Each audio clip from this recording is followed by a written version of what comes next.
Tagapagtalaga, tagapagtanggol, at tunay na naglilingkod ng bayan.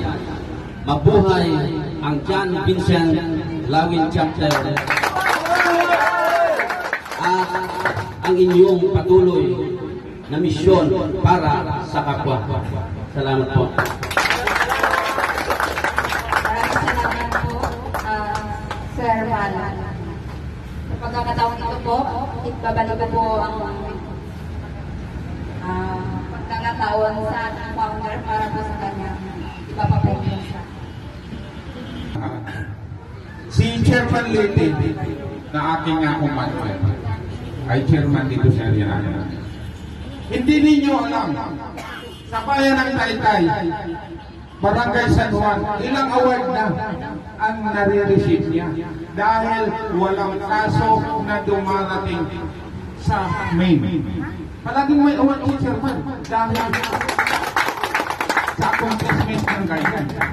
Kaya alam ninyo kung gaano kayo kamahal ni chairman. Ako ilang beses na ako napalo ni chairman, pero kayo di pa kayo napapalo. Ganun ang pagmamahal sa inyo ni chairman.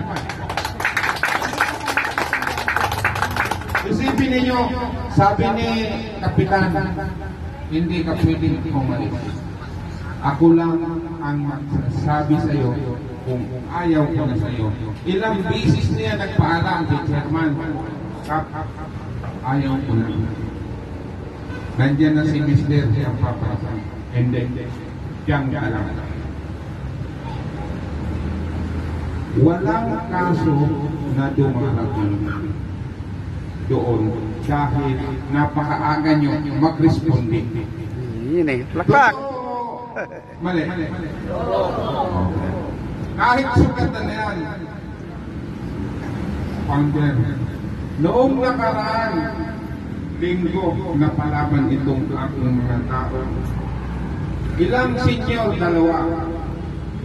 Puro putot ang uso. Ang mga kalaban nila, mga minor, nag-responde lang yan.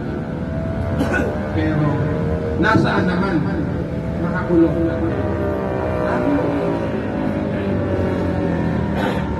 Dahil kakampi natin ang batas, hindi tayo malilihado.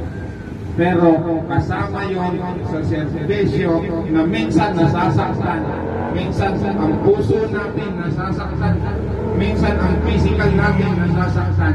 Kaya tanggapin natin yan dahil tayo nagsiservisyo sa ating komunidad.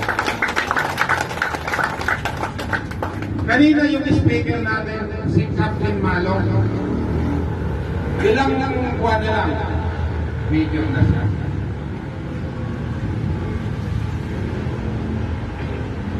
Ayan ay magiging membro ng John Vincent Lawin Chapter. Kaya ang John Vincent Lawin Chapter mas lalong magiging matatag dahil mayroon tayong advisor na matibay. Kung nakita niya na tayo yung mga balatumak, sasali pa sa atin yan? Ay, hindi ako sasali niya kasi baka madamay ako sa mga kalokohan niya. Pero nakikita nila na tayo'y isang huwaran, na tayo'y gumagawa ng tama. Kaya nakikita niya lahat ng mga accomplishment ninyo, lahat na babalitaan ni Major. Kaya gusto niyang sumali para mas lalong tumatak ang ating samahan. Ngayon, itong kasamahan ko rin dati sa serbisyo sa PNP. Napakalayo pa, galing ng Bicol. Siya ang Provincial Executive Council Chairman. Pumunta pa rito para mabigyan kayo ng magandang inspirational talk. Mabigyan kayo ng magandang diya. Mabigyan kayo ng magandang aral para mas lalong gumanda ang ating pagsiservisyo sa komunidad, sa mga kapitbahay, sa mga humihingi ng tulong. Mas lalong flowing tayo mag-servisyo na libre. Kaya ang Diyos nandyan palagi sa paligid ninyo. Sinasabi nyo, noon na bago pa lang tayo mag-anniversary, pero nakikita ko nakapag-survive tayo, nakaraos ang first founding anniversary sa tulong ng Panginoon. Ngayon, bibigyan ko ng pagkakataon na makapagsalita itong idol ko dahil sa kanya humuhugot din ako ng lakas.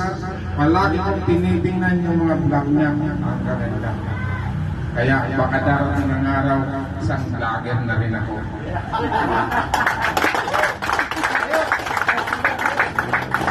Itong microphone, ibibigay ko na kay Founder Tintala para malhalig na natin ang kanyang mensahe. Para mabigyan kayo ng mga aral nyo ng lalabigyan na mag-iisip. Paalabin na ninyo ang sarili nyo para yung lamig sa katawan ninyo. Uminom kayo ng ulam ko para mawala yung lamig sa katawan nyo. Ha?